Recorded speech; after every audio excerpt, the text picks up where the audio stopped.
യൂട്യൂബിലോ അവർക്ക് 5 പൈസ യൂട്യൂബിൽ കിട്ടിയില്ല. ആ രജിസ്റ്റർ അങ്ങനെ പറ്റില്ല. ഈ ചർച്ചയിൽ ഒരാൾ പറഞ്ഞു ഇതിൽ കുറെ പ്രൊസീജിയർ വണ്ടി ചെന്ന് ഇതാക്കാൻ പറ്റില്ല. ഇതൊരു വീഡിയോ ഉണ്ടല്ലോ, ഒരു കമ്പനി ഏറ്റെടുക്കണം, ഞങ്ങളെ വീഡിയോ ആണ് ഇറങ്ങാണ്ട്.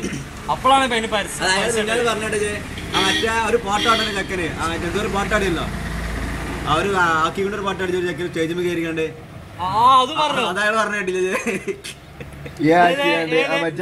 പുതിയ മുഖല്ലേ അതേ അവസ്ഥയാണ് ഇപ്പൊ സന്തോഷ് പണ്ഡിറ്റിന്റെ. അത് എത്ര ആൾക്കാർ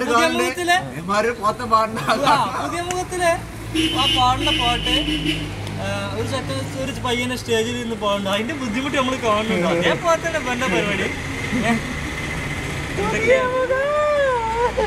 ഇവൻ പറഞ്ഞുതരാ, ഇവനോട് ഇന്നലെ ചോദിച്ചോ നോക്കി ഇതില് 18 സംഗതികൾ ഓൻ ചെയ്തല്ലോ.